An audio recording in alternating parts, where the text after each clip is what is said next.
अस्सलाम वालेकुम viewers, rich Pakistan का नया एपिसोड लिए मैं हूं आपका मेजबान अब्दुर्रहमान। तमाम तर मुश्किल हालात में भी चंद अच्छी खबरें आई जाती हैं। आइए डिस्कस करते हैं आज की दो अच्छी खबरें। पाकिस्तान से चावल के एक्सपोर्ट्स में रिकॉर्ड इजाफा हुआ है। इतना इजाफा हमने गुज़िश्ता 76 सालों में कभी नहीं किया। पिछले 6 माह के दौरान चावल की एक्सपोर्ट्स $1.5 बिलियन से जायद रही हैं। ये बड़ा मार्का है, इसे डिस्कस करेंगे और हमारे पास क्या पोटेंशियल है वो आज डिटेल में जानेंगे। जबकि आज की दूसरी खबर, पुलिस जहां लोगों को तंग करती है वहां लोग भी इससे बहुत ज्यादा तंग करते हैं। पिछले साल पंजाब पुलिस को हेल्पलाइन 15 पर 3 करोड़ कॉल्स मौसूल हुई, उनमें से 2 करोड़ कॉल्स जाली थी।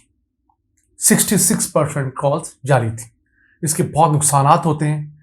पुलिस ने अब इन जाली कॉल्स करने वालों को पकड़ने का सिस्टम लागू करना शुरू कर दिया। अपना 15 का जो नेटवर्क है उसे अपग्रेड कर रही है।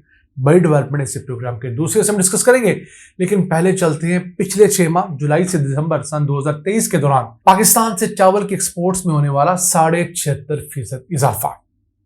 अगर बात करें इजाफा कितना हुआ, तो टोटल हम लोगों ने रेवेन्यू कमाया वो $1 अरब 63 करोड़ था। जबकि इसके मुकाबले में सन 2022 के आखिरी 6 माह जो थे उसमें हम लोगों ने $927 मिलियन कमाए थे। तो आप समझ लीजिए तकरीबन $700 मिलियन हम लोगों ने इजाफी कमाए। उम्मीद यह है कि करंट फिस्कल ईयर जब 30 जून 2024 को कंप्लीट होगा तो हम तारीख में पहली मरतबा $3.5 बिलियन की राइस के एक्सपोर्ट्स कर चुके होंगे। पिछले साल हम लोगों ने $2 अरब 60 करोड़ की राइस की एक्सपोर्ट्स की थी, तकरीबन उसमें $1 बिलियन का इजाफा मुतवक्के है। किस तरह इंडिया के अंदर चावल की प्रोडक्शन कम हुई है। इंडिया ने चावल के एक्सपोर्ट्स पर एक बहुत स्ट्रिक्ट एक्शन ले रखा है। उस वजह से इंटरनेशनल मार्केट के अंदर पाकिस्तान के लिए स्पेस क्रिएट हुई है और यही वजह है कि हम लोगों ने 25,70,000 टन राइस एक्सपोर्ट कर लिया है। जबकि एक साल पहले हम लोगों ने इन्हीं 6 महीने के अंदर 17,32,000 टन राइस एक्सपोर्ट किया था। 50% हम लोगों ने क्वांटिटी इंक्रीज की है और 76.5% हम लोगों ने वैल्यू वाइज ज्यादा पैसे कमाए हैं। अब दुनिया के अंदर जो बड़े राइस एक्सपोर्टर्स हैं उनमें सबसे बड़ा इंडिया है, जिसने पिछले साल $11 बिलियन कमाए थे। उसके बाद दूसरे नंबर पे आता है थाईलैंड, तीसरे नंबर पे आता है वियतनाम और चौथे नंबर पे है पाकिस्तान। तो पाकिस्तान उम्मीद है इस साल तीसरा बड़ा राइस एक्सपोर्टर मुल्क बन जाएगा। दुनिया की जो राइस एक्सपोर्ट्स की मंडी है वो तकरीबन 22-25 बिलियन सालाना की है। तो सबसे बड़ा उसके अंदर हाफ का शेयर इंडिया लेकर जाता है। ऑब्वियसली मुल्क बहुत बड़ा है, फिर वहां पर चावल खुद भी बहुत खाया जाता है और चावल वहां से एक्सपोर्ट भी होता है। पाकिस्तान एक ऐसा मुल्क है जो अपनी जरूरत से 2 गुना ज्यादा राइस प्रोड्यूस करता है। हमारी सालाना जरूरत जो है वो तकरीबन 35 से 40 लाख टन होती है। हम लोग 80 से 90 लाख टन चावल प्रोड्यूस करते हैं। तो हमारे पास ऑलरेडी एक्सेस चावल होता है और पिछले कई साल से हमारी अल्हम्दुलिल्लाह अच्छी क्रॉप्स हो रही हैं, तो हमारे पास पिछले स्टॉक्स बहुत बड़े थे। तो इन एक्सपोर्ट्स की वजह से हमारे उन स्टॉक्स पे कोई असर नहीं पड़ेगा। हाँ, मार्केट के अंदर जो रेट ज्यादा है चावल का, उसकी 2 वजूहात हैं। पहली बड़ी वजह कि किसान की इनपुट्स बहुत महंगी हैं, खाद बहुत महंगी हो गई है, डीएपी को 14-15 हजार रुपये तक चली गई है। इसी तरह यूरिया महंगी हो गई है। फिर डीजल की प्राइसेस भी हाई है, जो आम लेबर है उसकी कॉस्ट ज्यादा है। और दूसरा, मार्केट के अंदर जो प्राइस मॉनिटरिंग का मैकेनिज्म था उस पर भी ऐसा हुकूमत फोकस नहीं कर रही। हुकूमत का सारा फोकस पीटीआई काबू करने पे है।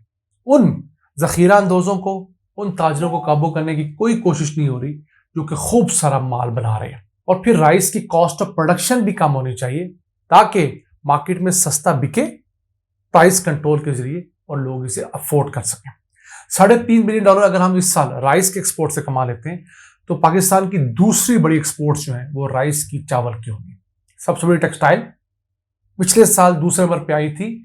हमारी जो एक्सपोर्ट्स थी आईटी की, सॉफ्टवेयर की, और इस साल उसको क्रॉस करेंगी तो आईटी तीसरे नंबर पे चली जाएगी, दूसरे नंबर पर राइस आएगी। हुकूमत क्लेम करती है 2030 तक हम लोग $10 बिलियन का चावल एक्सपोर्ट करना चाहते हैं। हमारे पास ना तो इतनी लैंड है ना इतनी प्रोडक्शन है। हम ये $3-4 बिलियन ही राइस की एक्सपोर्ट से कमा ले, मोर देन एनफ है।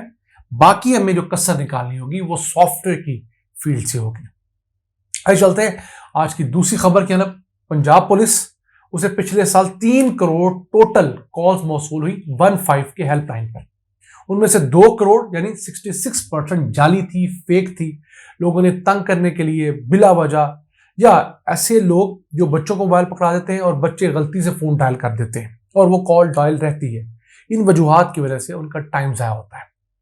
तो बहुत बड़ा दर्द-ए-सर है पुलिस के लिए भी, रेस्क्यू 1122 के लिए भी। उनके लिए ज्यादा बड़ा दर्द-ए-सर है कि पुलिस से थोड़े बहुत लोग डरते हैं। रेस्क्यू 1122 वाले बेचारे तो हमारे बहुत ज्यादा शरीफ नफ्स लोग हैं, उनसे कौन डरता है? घर वाले नहीं डरते होंगे। तो उस हिसाब से रेस्क्यू 1122 को तो 94% तक कॉल्स जाली आती हैं। 2020 के फिगर है, पंजाब के अंदर 2 करोड़ कॉल्स रेस्क्यू 1122 को आई।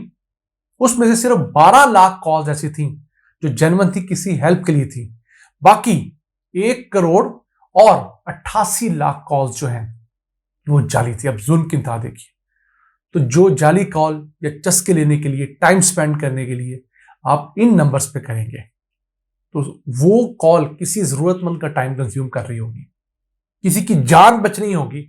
उस टाइम पे आपने उस ऑफिसर को एंगेज किया होगा, वो आपको नेक दिली से बता रहा होगा, लेकिन किसी जरूरतमंद का काम मिस हो जाए, किसी घर में खुदा न खासा डकैती हुई है, तो आगे सारी लाइन्स अगर बिजी हैं तो वो डकैती कॉल कनेक्ट नहीं होगी।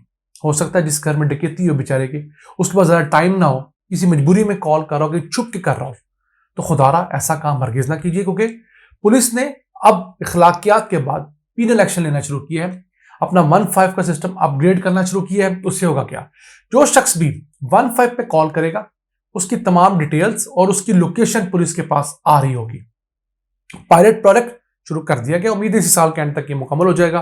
फिर पुलिस जो है आपको आपके करीब तरीन पुलिस स्टेशन अगर भेजेगी, उसका बताएगी। अगर आप तक गाड़ी भिजवानी होगी इमरजेंसी की सूरत में, तो आपको गाड़ी का रिस्पॉन्स टाइम भी बता दिया जाएगा।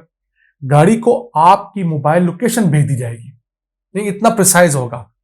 तो आप सोच समझ के ध्यान कीजिएगा, अपने हल्के अहबाब में लोगों को समझाएं कि खुदा ऐसा काम हरगिज ना करें, क्योंकि ये लोगों की जिंदगियों का मामला है। और उसके बाद पुलिस सब लोगों से फीडबैक भी लेगी।